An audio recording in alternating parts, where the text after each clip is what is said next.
Hi. Hello.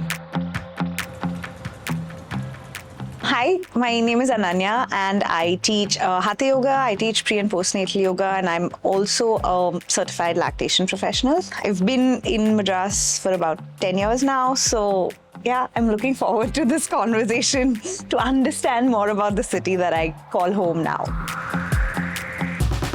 Hi, my name is Vikram. I'm from Chennai, born and brought up here, and I am a sport and fitness promoter. I run a brand called Simple Strong, where we do functional fitness classes for adults and kids all over the city. All right, Ananya, so since you moved to Chennai, first question for you. It's been about 10 years since you moved here from Bangalore. What was your impression of Chennai before you moved here, and how has it changed since? Okay. So I actually read this article, which I think is very relevant to this question, about how Chennai is secretly the coolest city in the country, and they like to keep it a secret. That probably describes how I felt about the city. Before I moved here, I felt like it was always very closed, very happy being in their own little bubble. They didn't necessarily want anybody from the outside coming in, or at least it was really hard for somebody from the outside to come in, right? Bangalore, especially in the last 20 odd years, has been such a potboiler of people from so many different cultures, communities, cities, countries, all of that, that I think that makes it a little harder to transition into Chennai. Having spent almost a decade here, I feel like that is still true to a large extent, but they are welcoming, more welcoming than I expected. It takes time, but I think once you've made those relationships and figured out what your space is in the city, it grows on you.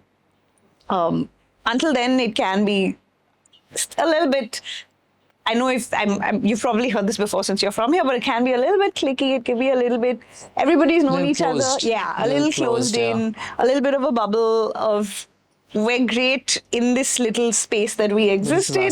Yeah, but this is us. Like, you're welcome to come visit, but find your way back. But I think over the course of time, you probably make yourself comfortable 100%. here, right? Yeah. I think the city grows on you, but it takes its time. It's not a city that, you move in and day one, you fit in, you feel like everything's great. Yeah, it takes time. I feel like the city takes time to adjust to you, and you take time to adjust to the city as well. Yeah, but that secretly cool city, I think, still exists. There's times, That's interesting. Yeah, there's times I have experiences here, or I go out here and I'm like, where are these people in the day? Like, why don't we interact with this part of the city more often, or that sort of thing? As an outsider, I feel.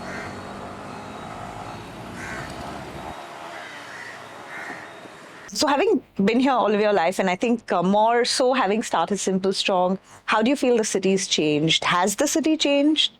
So I've been here pretty much all my life. I've traveled a lot. Okay. First playing tennis, coaching tennis, and then moving into promoting sport fitness. So going out, coming back in, yes, the city has changed a lot. I think the biggest change that I've noticed over the last 5, 6, 7 years is acceptance for foreign ideas. Right. It used to be a city that was very closed. This is our style, this is how we'll behave, and that's it. And that was completely fine. But now you see more things from outside coming in, and people being more accepting of that. So I think that's the biggest change that I've seen from Chennai over the last, let's say the last decade or so. Right. Yeah. How do you think the city's become more open, or what aspects do you think the city's opened up now? I think in every aspect, it's not just with regard to fitness or sport, it's the type of restaurants that are in Chennai now. People want to explore a lot more, right? The beach culture is now set in Chennai, where people go to the beach over the weekend to surf, to SUP, whatever it is. So yeah, I think people are just experimenting more versus 10, 15 years ago, where it was very structured. Sunday you go to Woodlands, and then midweek you do your basic stuff. Right. So yeah, so that's the part that I feel people are more experimenting. Right. Yeah. And I think that's also a reflection of the fact that there's so many more of us that have moved here, or people from Chennai who've moved out and then possibly come back in. Yeah. I think the fact that that travel has become so much more accessible. Yes, absolutely. Right? So there are more people from here who are able to see the world. versus 10, 15 years ago where even booking a ticket was a challenge. Correct. Now everything is tuck, tuck, tuck and you're off. Yeah. So that might be one of the biggest influencing factors, and social media obviously, because now everybody knows what's happening everywhere. Absolutely. So now they want a little bit of that as well. So it's even the ones in their 30s, 40s who've been here for many years, who've now slowly accepted that, okay, fine, there's more cool things to do, more cool things to learn. I think it's also people that are older. Yes, Even people in their 50s and 60s in Chennai, on the face of it, they may look to you, for example, like a stereotype that does exist is a very typical Tambram Mami, but she has traveled. Even she wants to go surfing. Yeah, she's traveled the world. She may still be vegetarian at home and not cook with onion and garlic, but she's willing to experience cultures. And also accept it for what it is, yes. And I think also let people do their thing. Yeah. There's a lot more tolerance for these differences. That judgment is not there anymore. Yeah. That once upon a time definitely was there. Being a city that was quite closed off, right in the bottom of India, it always felt like, okay, Chennai is there and they do their own thing. Now it's a lot more open. Yeah, absolutely. Yeah.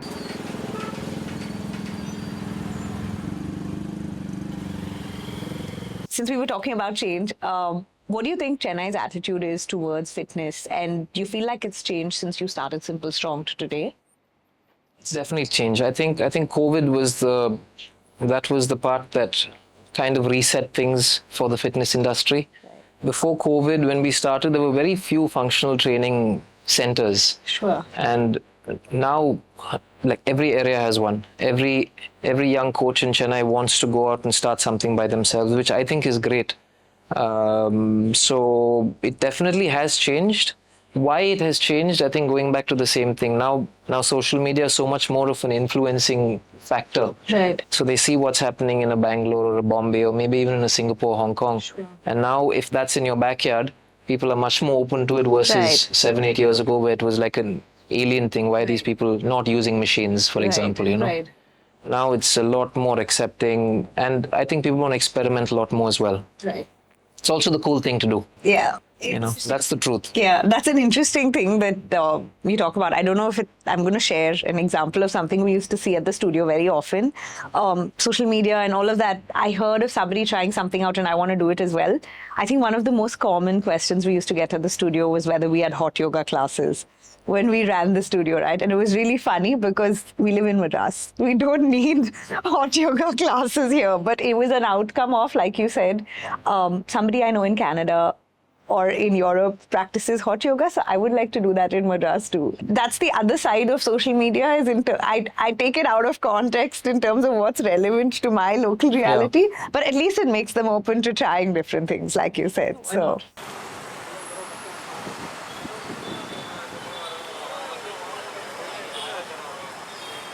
So you've been teaching yoga for the last 10 years or so, right? What's been the biggest challenge teaching yoga in Chennai? I think something that I've noticed here, and I don't know, correct me if I'm wrong, in terms of whether it's applicable even in the fitness space here, is the lack of collaboration. I feel like between teachers. Yes. Or between studio spaces. Yes. For example, in Bangalore, though I didn't teach in Bangalore, I practiced very actively. So I was part of a studio and all of that. Every year for International Yoga Day or whatever it was, all of the studios came together. We do this day-long celebration almost where you attended classes from a different teacher, from a different studio at Carbon Park. Somebody else taught something else. You had conversations about yoga. Just the community coming together. Yeah, there was a very, very strong sense of community there. I don't know whether here it's because of geography. For example, Adyar or Besanagar or Tirvanmur to Ananagar, I'm not necessarily going to interact on a regular basis, so I feel like I don't need to. In a way, it's great because everybody can survive. There's enough space for as many yoga teachers and more. Yes. Everybody can operate, everybody can thrive. But on the flip side, and I found that to be something, especially now that I work for myself and I'm not affiliated or associated with a studio, it can be very lonely. There isn't that much excitement about collaboration or a sense of community. Where do you think that comes from? Is it because they feel scared to share, or I don't know very honestly whether it is because, for instance, I know a whole set of yoga teachers with whom, if I have a client that I can't take on, I'm happy to pass on. Yeah. Right. So on a day-to-day level, everybody is great with, let me pass clients on to you. Somebody lives closer to you. Hey, I don't have a time slot. I don't teach studio classes. that happens. It happens. That happens, But I okay. feel like it happens on a one-on-one level based on individual relationships. not on a community level? Yeah, based on relationships people have with each other. interesting, okay. But for example, let's all get together and do like a festival or anything like that. I feel like we tried it a few times with the studio. work out. It was just almost impossible to have everyone on the same page. I don't know if there's a history to it where people have tried. I think it's that clan mentality that's built in Chennai. That's a very Madras thing. I feel like I don't know if it's that. Because I felt that a lot when I was in tennis. Right. Trying to send kids to other academies over the weekend to Right. compete, asking them to come to our academy, never happened. Coaches didn't want to That's share. interesting. Yeah, but I haven't seen that much in the fitness space though. Fitness space, I think, as long as you know the head coach or the head Right. trainer, it seems to happen a lot more. Okay, that's interesting. Yeah, and I don't know if it's also because it's what we do, especially if you're an individual teacher, is work very independently, right? There's no codependence in terms of infrastructure or anything of that sort. So Right. since you are already working in silos, it just feels okay to continue to do that. It's great to work alone and be in charge of all of your decisions, but it's nice to also have that. Yeah, a little sounding bit of board. Yeah. just like community touch. I Correct, think that's very important also. I feel like that's something Both that's for the missing. teachers and for the students, 100%. to I meet other also- students, to maybe share their experience, whatever it might be. And also, I feel like the diversity keeps you engaged or keeps you rooted in the practice. It doesn't become about the teacher, and I Yeah. think that's really important. You should want to practice yoga irrespective of who you're practicing with. And to be able to experience that, it'll come to you only if you've tried 5 different teachers and you see that you genuinely enjoy it. Yeah. And not necessarily just this one person that you work with. And if they're not there, then I'm not doing my practice, right? I know it's counterproductive from a business standpoint because I should. That makes sense, But because it's at the end of the day, I important. think it's the student's journey or the person's journey that's most important. 100%. I agree. Yeah. Yeah. That's what it is. Do you see a difference neighborhood-wise, area-wise, especially now because you have spaces in 2 different parts of the city as well, right? One of our centers on Haddington Road is a shed, so it doesn't have an AC. Right. And our space at MRC Nagar is AC. So that shift is definitely there. I think the people who come to the shed are a lot more open to the idea of sweating and Yeah. like not necessarily beating themselves up. Yeah. But the mentality is that they're okay to get a little dirty. Right. But the ones that come to the AC gym, Yeah. they want to make sure that the hair doesn't touch the ground, and a little bit more, I don't know, like careful. But in terms of area, I don't see much of a difference. I think people are the same in Chetpit and in Adyar, MRC Nagar. Okay, that's interesting. I think we've chosen localities that kind of think similarly. Similarly, right. Similarly, so I haven't seen a difference there, because the kids from that side of town are either from Sherwood Hall or Lady Andal. Here they're from Sishya, Shivnadar, whatever. It's the same type of crowd anyways. So right. Okay. I don't see much of a difference. So, what do you wish or hope that people in Chennai knew about fitness? I think the main thing that I've always looked at is fitness for functionality is much more important than fitness for aesthetic. Right. That's the one part, to educate people that first moving better, being more capable is a lot more important than how you look. Right. Because most people who walk into the gym, that's the first thing they say, I want to lose a little bit here, I want to do this, want to It's do the that. same thing they say, But we have to educate. Right. Educate, and then once they start seeing that, okay, I'm able to do things now, Right. then automatically that mindset shifts. Right. But that approach is more, I haven't done anything. Either my health is bad because my numbers are bad on my scan or whatever, and now I have to put that right. So that comes from fear. Right. But the beauty of functionality, I wish people were more in tune with that. Okay. Yeah, I think you put that well. Beauty of functionality. Yeah. What about you? I don't know if this is specific to Chennai, but I feel like taking people who work in the space of fitness more seriously. Very often I've experienced or seen, for example, even very recently, somebody I've been working with for years asked me what I do as a 9 to 5. Right? They just assumed that I was doing this on the side. Right. But They don't see it as a profession yet. I don't think people see it as a profession. I don't know if it also comes with saying, hey, this person probably has something else going on the side that is a source of stable income, which is why they're choosing to do this, to work in the face of fitness. And this kind of spills over to what they're willing to spend on fitness as well. Right. Because they then take us a lot more seriously, which means they see value in that spend that they're willing to do on a yoga class, on a functional training class, on whatever it is. What's the return, basically? Yeah, because we don't flinch to spend 3,000 rupees on a drink and a meal. Yeah. But when it comes to going into a fitness class and doing a class, a yoga class, whatever it is, especially when you work independently, you don't work at a large fitness chain or a yoga studio chain where there's so many of you. When you do it independently, I don't know how many people take us as seriously that we are investing everything.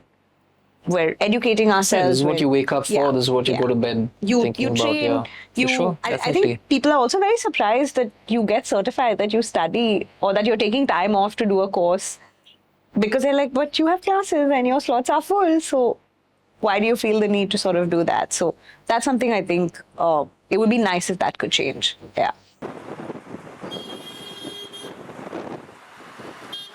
So Vikram, what do you think that Chennai as a city should be stronger about? So I think Chennai is a extremely tough, strong city. I think the weather conditions here are tough. Yeah. That makes the people tough in the process. But something that I would want to see a lot more of is the late teens and early 20s going out and doing the work. Right.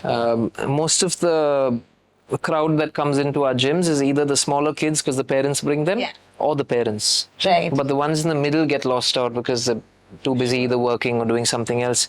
That's the one part I always wish Chennai can actually put a little bit more focus into. Even the running groups, if you see in the mornings, it's mainly the older people. Right. You don't see the 20s, waking up at 5 a.m. and going out. So that's something that I wish Chennai could be stronger about. What is it that people who are 20 are doing in the city for fitness, for health, for? I think it's more aesthetic. They prefer being on a program that, one, they can do with their own timing. Right.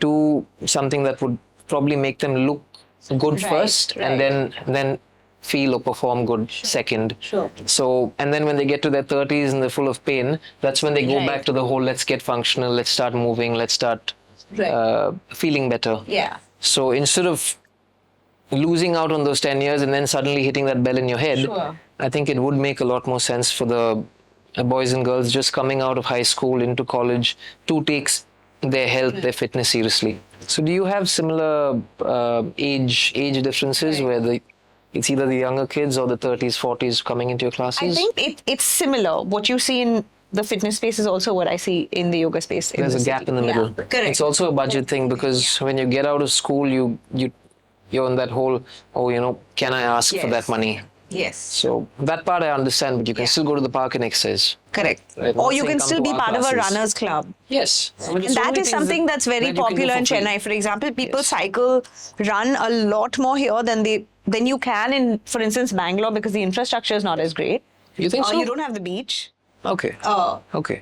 In terms of cycling, for sure. Or, for example, ultimate frisbee. Frisbee's big here, Surfing, all of that. big The here, communities exist here. I don't know whether that window that we're missing, which is, 19 to 26, 27 years, is because they get so caught up in the hustle of finding a job, establishing myself. The city is geographically a lot larger. So, for example, there are 21, 22, 23-year-olds who commute 1.5 hours a day to get to work. To work, yes. And that may not allow them the time to walk into a gym and exercise. I don't know if these are factors. All right. So next question. What's something Chennai should be more flexible about? Okay, this question could get me in trouble, but language. And I don't mean it in the larger political context of what we're going through right now. Yeah, I'm of course. completely in favor of fighting that fight. But I feel like there is sort of an expectation that comes here that you speak the language, Really? which can be a hindrance for somebody as an outsider.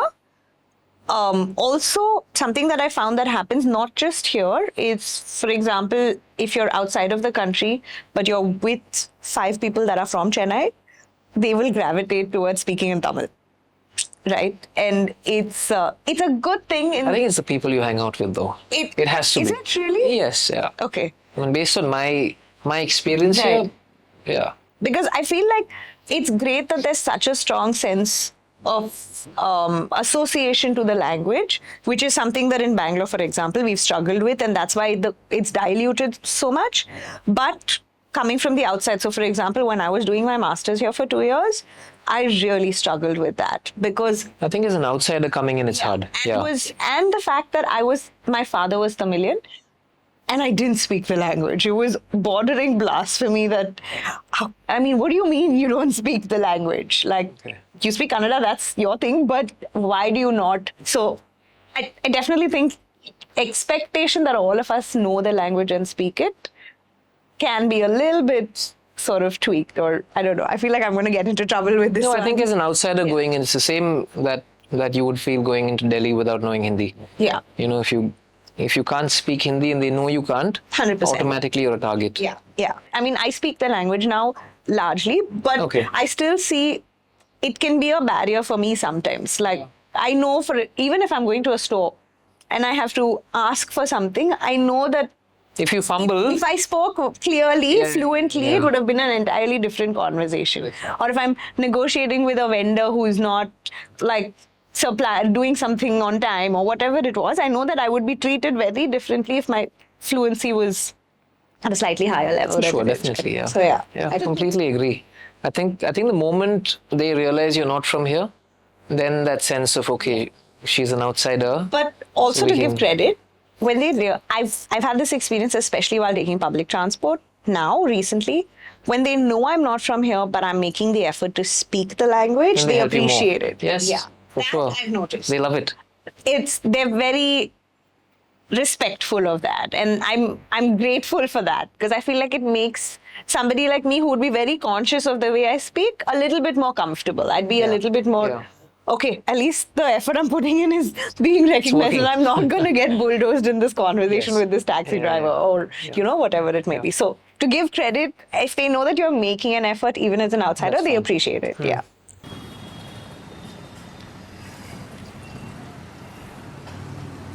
What's the most fun you can have in Chennai? For me, the beach. Okay. I feel like I don't know, again, if this is something that happens to people who've been inland all our lives. And then my husband jokes about it all the time. When we were dating, he visited once. And I don't know if you've been in Bangalore, but there used to be this restaurant / lounge / bar, whatever it was, that was called The Beach. And they actually had sand brought in. It's really funny now when I think about it. But they had a space dedicated that had sand and everything to try and recreate the beach, right? So for somebody who's come from that, I feel like the beach is just extremely calming, extremely energizing. But it's also something that for me is my association with the city. Yeah. That's the first thing I think of. Yeah, Chennai has some really nice beaches. Yeah, we don't go to it nearly as much as we should, considering we live in the city, and I feel that's the case with most people here. It's sort of like, oh, the beach is right here, I'll go. Yeah, but we don't really end up going. But now, especially, I think because I have a child, we do that so much more, and it's such a very joyful relaxing. part of the city. It's just, it just makes me happy. I think this entire coastline is very beautiful. Correct. It is. Right into Kovalam, Mahab, Spondi. And now, so beautiful. What they're doing to the space very mindfully is great, I think. Spaces that are coming up there, yes, there is a lot of urbanization happening, which is unfortunate, but a lot of people are being extremely mindful about the way they're developing the space, and it's giving opportunities for communities to thrive. Like, it could be the surfing community. Yes. And it's nice to see that sort of happening. So yeah, for me, I think my The beach is your go-to. Yeah. Yeah. Okay. Nice. I think over the last 10 years or so, Chennai has become a hotspot for water sport. Yeah. Whether it be surfing, kayaking, stand-up paddle. Yes. So I've done a lot of it over the last 10 years. And just seeing how now people are starting to use that as their weekend fitness getaway. Yes. I think that is slowly catching up with what you'd see in Australia or South Africa, Yeah, where 100%. let's go to the beach to surf. Correct. And that's the activity before the barbecue or the beer or whatever else, right? That's slowly catching up here. So what's happened in the last 10 years is so beautiful. Yeah. I think also, just to add on to what you're saying, what's really nice to see is, for example, parents want to wake up at a 5 a.m. Take to take their kids to learn to surf. Because it's also far. Yeah. But it's nice that they're able to do that, because all of us are living hard lives. Yeah. Sunday is the one day everyone gets off, and You it's wanna very rest a easy little to bit. say, Yeah. let me sleep in. But the fact that they're seeing value in doing that as an experience, but also as a fitness or a wellness or a strengthening experience for their children is great. And I think that helps drive the community a lot more. And that's also the best time to put the kids into the water. Yeah. Absolutely. Once you get past a certain age, it Earlier gets the scary. better. 100%, 100%, yes.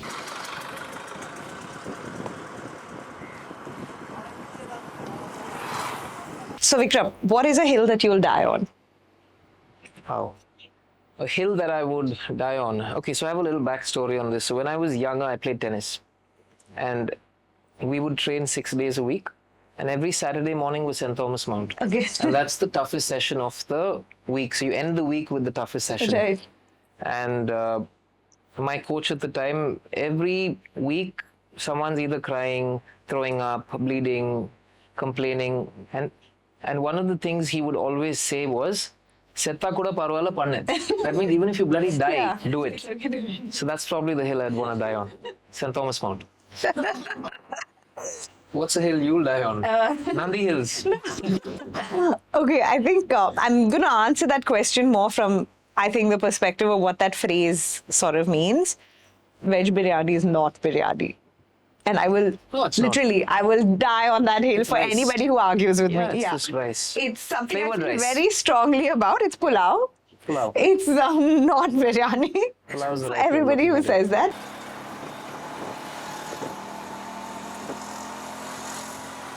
What is something that you might be run out of the city for saying? I don't think you can run me out of the city for saying anything. I think the biggest example is not supporting CSK. I've never supported CSK. I support any other Interesting. team that plays against CSK. That's just the way it's been. Okay. So I don't think. Is it you don't watch cricket, or I watch it's- cricket. Okay. I watch So cricket. it's just Yeah. okay. That's interesting. I don't have a favorite IPL team. Oh, But if CSK is playing, he would like them to not win. yeah. I have my reasons for it. I feel like the fans of CSK over here, little plasticky. Little plasticky. They Have you support the always player. felt that way? Yeah, they support the player versus the I feel like team. that's happened in the last few years, and that's There's too much unfortunate. Yeah. Like player support happening. Yeah. It should be team support. You know? Okay. Interesting. I think a Calcutta or even Bangalore for that example. What about you? What would something controversial that you say where they want to throw you out of here? In the current context, Isala Cup Namdu. That means the cup is ours. This year, the cup is ours. Okay, got it. Yeah. And you're wearing yellow. Yeah. I'm wearing green. I was very mindful. Okay, fine. But it's hard to be an RCB fan. It's also very hard to be an RCB fan in Chennai. I'll It tell is. you that. Yeah, I can see that. It's, I can see that. Yeah, it's not easy. We choose passive resistance in this conversation, but it's It's the biggest rival. yeah, Yeah, biggest rival. it is. What about your husband? What does he support? Of course, CSK. Yeah. We don't talk on match days. There's a whole system now. Oh, so We've you're done proper this for a fans. while. Yeah, we've done this for a while. And there's now a child involved, so there's subliminal messaging going on which color she should choose and all of that. Nice. But yeah.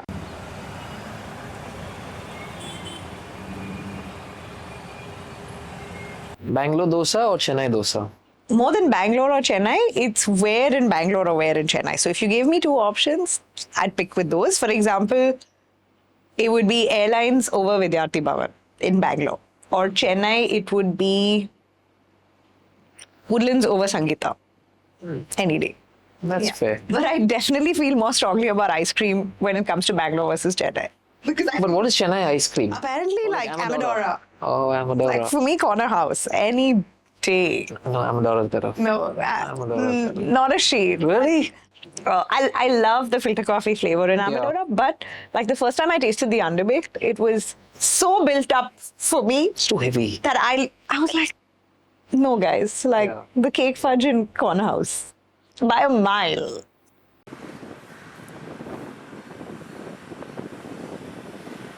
Vikram, what is something that you miss about Madras? I think the nightlife. You miss it?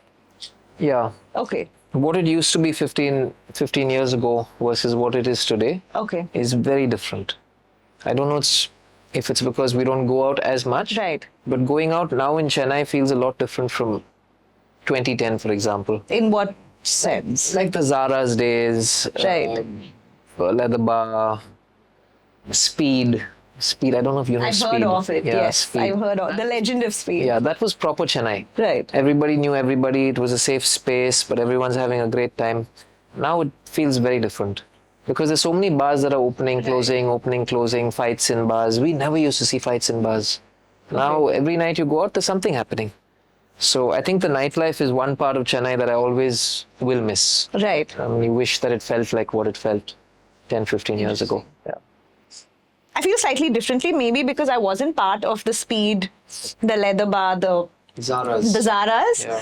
I saw a little bit of Zara, I think, when I moved in, but it was by that point, I don't think Zara's was Zara's anymore. Yeah, for sure. But I feel like the nightlife here has such varied facets to it because the demographics that go to different bars are very clear here. There's a very clear group of who would go to a radio room, who would go to any place else. When Zara's was there, Zara's, or whichever other place there is, right? And like you said, those groups are all safe spaces. Everyone knows everyone. There's no intermingling between it. The music is different, the language is different, the space is different, all of that. It's interesting how they all coexist, but I don't have a reference point like you do of the past to say this is how it's evolved. So for me, as somebody who's from the outside, there's something for everyone. Right.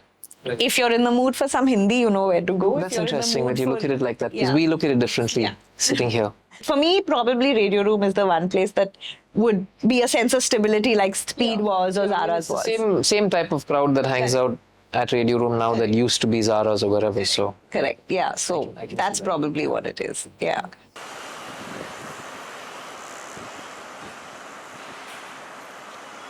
all right. What does the Chennai of the future look to you? Okay. Interesting.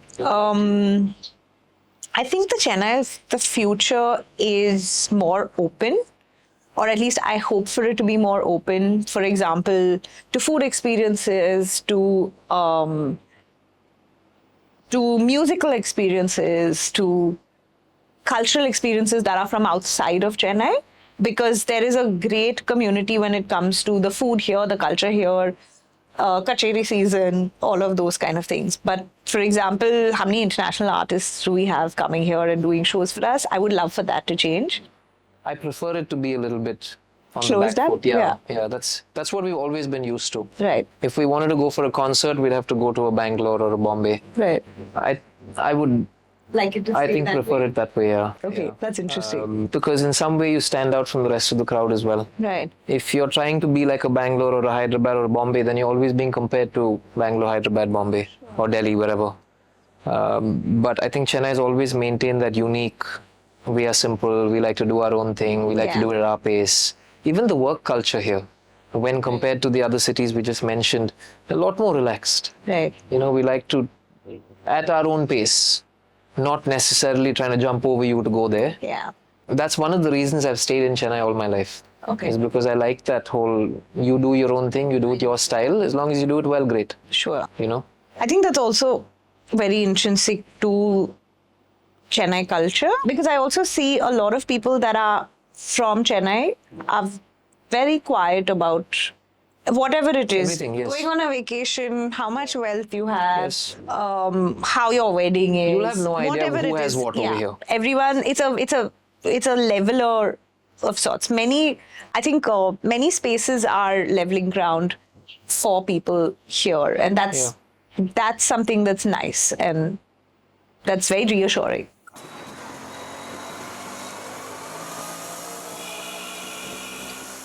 All right, Vikram. So the last one we've got, fill in the blanks. You know you're a Chennaiite when? When you're in any part of the world doing whatever you're doing, but you want to go back home, and that's your base, and that's your comfort, and that's your safe space. That's my feeling for Chennai. Landing in Chennai, driving into Chennai, you feel like, okay, fine, you're home. That first waft of warm air that hits you when you get off the And plane. that airport, that immigration, it's not the best in terms of even other cities in India, but that's when you feel like, okay, fine, now you can do whatever you want and get away with it also. Interesting. Yes. What would it be for you? When the weather doesn't bother me. I feel like that is the only part of the city that I haven't made peace with. Everything else has grown on me. Everything else. Yeah, that's a tough one coming from Bangalore. Yeah. I feel like not that. That's the one thing I'd trade like Yeah. overnight with Bangalore, the weather.